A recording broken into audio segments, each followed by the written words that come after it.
Hello everybody and welcome back, and well, it's good to talk to all of you again. Pretty much back, although gonna be making a couple of adjustments in the next little while, although that mostly has to do with streaming more, and YouTube is in fact probably gonna get more stuff in the next little while, just because I have to make some adjustments to life. You know, there's things recently I found out about my own health that's just not that good, so gonna be making some small adjustments here and there. But anyways, we should still be seeing much more regular content in the next little while. Anyways, so today just a bit of a fast video, also because I've kind of wanted to make a video on the Krasny Krym. Just like somebody who's actually done somewhat decent in the ship. So presenting Kopaz's replay, and this is a replay of, well, there's two stories to this replay. There is the good first bit, and then we get into the not so good territory. But let's cover the good first, right? So Kopaz comes in playing a tier 5 game, so where he's top tier. That is a good thing, by the way. If you're playing Krasny Krym and you're top tier, you're having, generally speaking, a good time. If you're not top tier, then it's a little bit painful. But in this case, well, all's fine. Because Krasny Krym, top tier battle, and not only that, but during the course of the battle, it's almost as if people don't take the Krasny Krym seriously, and basically Kopaz takes advantage of not really being shot at. He does get shot at a little bit later, but it's like only one ship, and he does some pretty nice stuff to stay out of the way of things. Marblehead, yeah, that's kind of what happens when you YOLO into a bunch of other ships. You just kind of melt. Alright, moving on. Continue to fire at the Miyogi. Now, generally speaking, the reason why I said it's like if you're top tier and you're in a Krasny Krym, it's not like the end of the world yet. But if you run into like higher tiers, you get into more trouble. A lot of it has to do with the capabilities of the ships down at like tier 4 and 5. You can kind of, let's just say, stay at, let's say 12 to like 14 kilometers, and in a lot of cases you're relatively safe from them. The battleships here either don't have that kind of range, or they don't, in the Miyogi's case, have a lot of shells, so generally speaking you might be able to avoid trouble, shall we say. Okay, so good position in this sense, behind an island. Just continue to rain shots down on the Miyogi. Miyogi really has no choice in this particular case but to run away, because, well, it can't really shoot back. So Miyogi's running away, and Kopaz gets crazy lucky with RNG as well. It's like the number of fires that he actually manages to set on some of those salvos is just like, wish I had that luck. I mean, I don't even have this luck with Zhao sometimes, so anyhow, okay, so he's done engaging from the north area. The Miyogi's disengaged. They managed to claim the Marblehead. C cap gets taken. Now Kopaz heads towards the B cap. He's going to head over here. Oh, and out comes a German destroyer. Now this one isn't really much of a problem for Krasny Krym, just because, one, it's not like point blank range, and as long as you're a reasonable distance away, Krasny Krym can gun you down. Relatively fast firing guns, quite a few of them too, and yeah, this particular case, that V170 is just in deep trouble.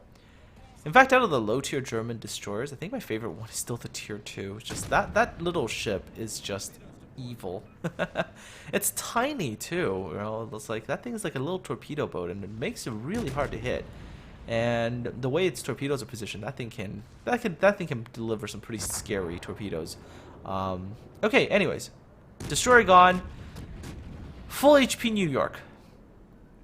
Now here is the part that I've really enjoyed watching Kopaz. Just watch the maneuvering that he does. He does the thing that, like, this particular method of playing these ships that have guns sort of all over the place is you do this sort of a wiggle, right? It's almost like you're trying to, in the Krasny Krym's case, you can do this while you're kiting away. In, like, let's say the Omaha's case, you can do this when you are almost heading towards the opponent. And what you do is you wiggle quite a bit. You continue to wiggle, and you bring various different guns into action, and then you swing it away, and then you continue to maneuver. What this does is allows you to keep up a pretty steady stream of shells towards the enemy ship, and at the same time, what you do is you make yourself a relatively difficult target to hit. So if you're playing, for example, the Krasny Krym, this is what you want to do when you're trying to kite the enemy away. You also want to try this when you're in an Omaha, right? That's another ship. And the Phoenix, like those are the ships that this kind of works with, right? So you basically, yeah, as you can tell, Kopass swings around, brings his guns into action. Just watch the mini-map, the movement of his ship, right? Okay. New York gets set on fire once. Unfortunately, one of the reasons I'm not a huge fan of low-tier battles is because some battleships really do make really silly mistakes. Like, you're under fire from HE, and then you go ahead and put out like a single fire, and then of course you get burned to death afterwards. Anyways, just watch the mini-map, right? You'll see Kopass swings around, gets some of his guns into action, then swings the ship around some more, right? It's a series of these different kind of dodges and weaves, and just making himself a very difficult target to hit. And then New York is going to get quite frustrated. So there we go. See it? Bring one side guns into action, and then swing your ship around, bring other guns into action. And all the while, the New York just doesn't really hit stuff. That's really the strategy. And this New York just having absolutely no luck at all. Not hitting a single shell. Just sucks. It just sucks when you're a battleship and this happens. It's like, oh, the powerlessness of... Well, okay. It's also possible the New York just can't aim to save his life, too. It's possible.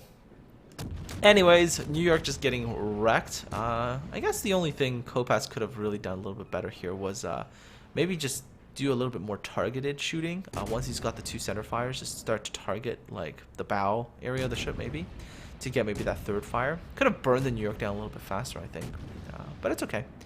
New York going down, you know, burning damage control way too early, gets wrecked, and kill number 1 is achieved. Okay. Enemy team pushing up through the south here. Enemy Svetlana. Yeah, that Svetlana doesn't really last very long. Shows up once and then pretty much gets wrecked. Takes the... I think he took a torpedo there earlier, and then he's going to get nuked right around... Wait for it. And gone. There we go. Alright, so Svetlana down. Texas and Koenig. Alright, so... Kopass is in a pretty good position, right? Positionally, he's sound right now. He's in a cap. He's contesting it. There's nobody else around him, so that's good. He's got a reasonably good position to rain shells down the Texas, although I personally would have preferred if he was a little bit more covered by this particular island. Texas right now, I believe, can still shoot over that in terms of returning shots, but Kopass is at least doing, yeah, he's decent. He's getting himself into cover. Texas is taking fire from Kopass, but he's returning fire against, believe he's returning fire against a Dane. And this is kind of a problem. I mean, the Texas's priority really should be angling against the Dane, angling against the battleship, and then just taking down Kopass, because Kopass is in a very good position and is the one that's really getting shots in on him and is the one setting him on fire. You know, priority-wise, you can take care of Kopass first and then worry about something like the Dane after. Dane shoots only AP. If you angle, it's not really going to do any real damage to you. So I'm not really sure why both the Texas and the Koenig here are both not really paying attention to Kopass. Alright.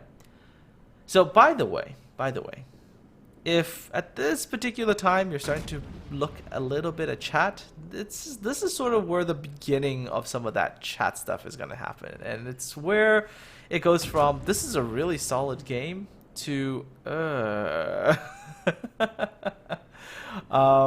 we shouldn't have to get so negative in chat. You'll see what I mean in a second. So anyways, so Texas, yeah, see, just continuing to engage the wrong target, you know, not dealing with the one who is the threat. And Koenig, the same thing, you know, had the Koenig and the Texas stuck together, they both angled against the threats and dealt with things that were actually doing damage to them. I think they could have done quite a bit better. There's High Caliber. Texas is burning. There's Confederate. And may the burning continue. That is 16 fires so far in a Krasny Krym. You know, I've had battles where I've played ships like the Zhao, and I didn't get this many fires. Maybe we really could argue Russian bias. You know, and we're kind of the opinion that the Krasny Krym is kind of one of the worst ships in the game, but who knows? Maybe there's secret Russian bias. I'm just kidding. I don't know. Maybe just I think Kopaz got really lucky and ran into a bunch of battleships that either burned like their damacons too early or just didn't know how to deal with fires properly or something.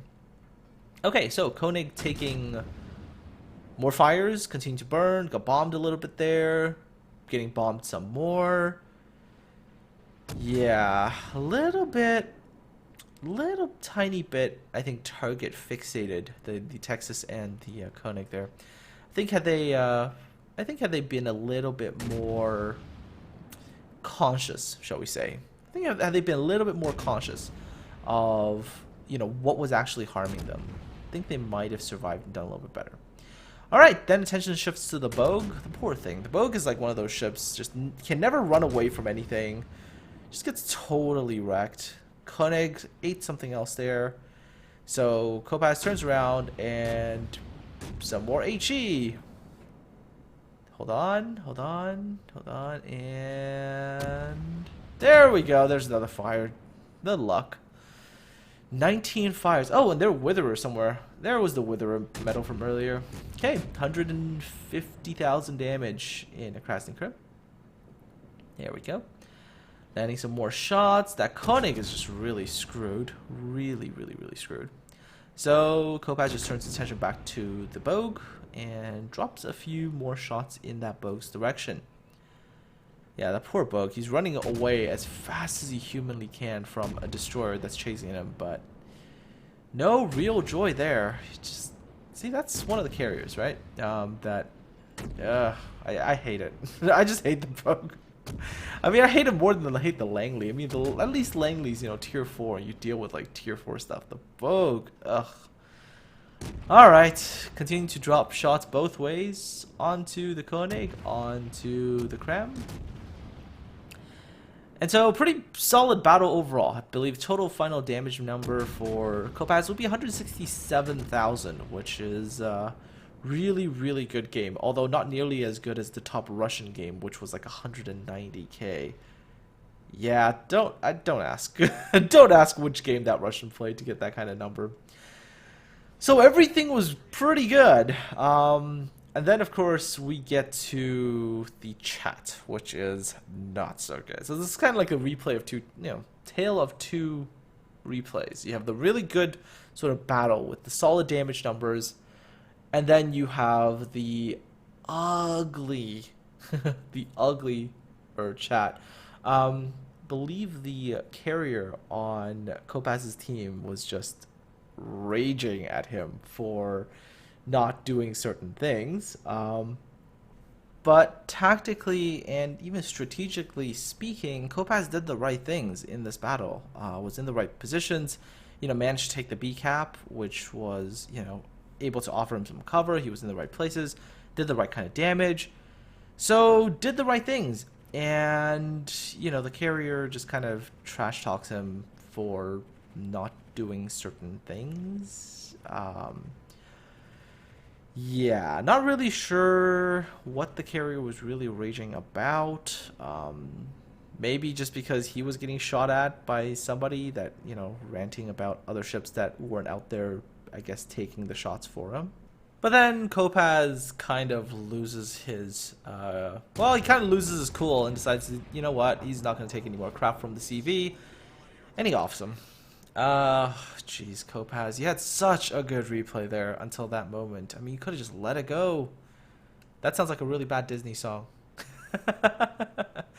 But really, you could have just let it go and not really cared what the CV was saying and let the results screen speak for itself. I mean, you could even told the CV that. Just, you know, after this battle, go check out the results screen and, you know, make the CV player himself realize that he got it all wrong. I mean, he just didn't have to take it to that kind of level. I mean, once you do this, I mean, how are you any better, right? It's like you bring yourself down to the same level as the CV who was trying to troll you, and yeah.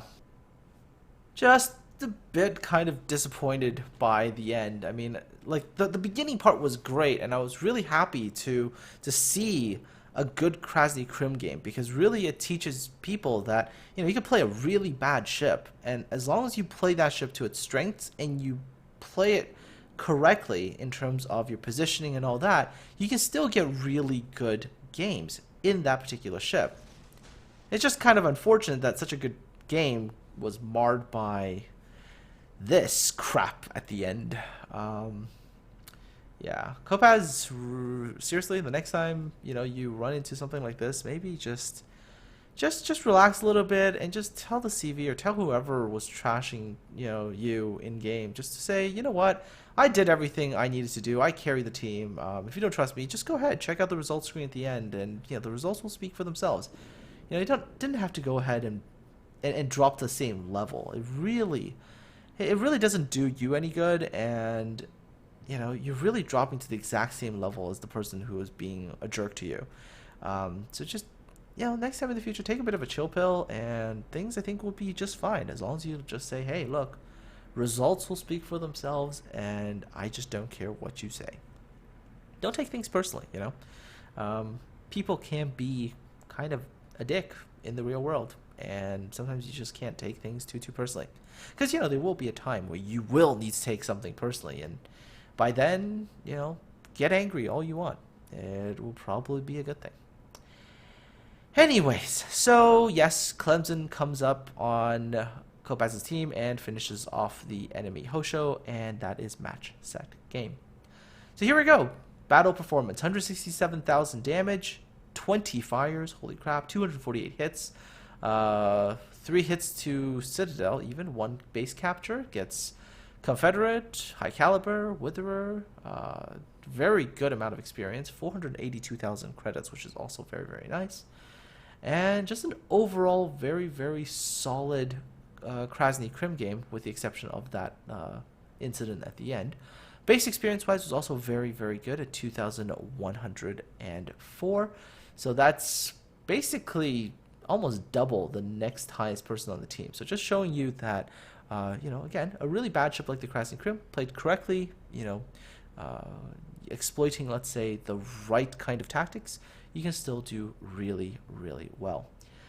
And yes, final results screen in terms of damage, you can see there 81,000 damage with fire, so tons of fire damage. Still also a good amount of damage with the high explosive shells, but unfortunately, you are a team killer. Anyways, folks, hope you enjoyed the first half of that battle, and then were as equally disappointed in the second half. Anyways, folks, I've got to take off again, but do expect much more regular content to be coming out next couple of days. I'm going to try to definitely be producing more things in the next little while. So from all that, folks, take care, have a good one, and I will talk to all of you again really soon.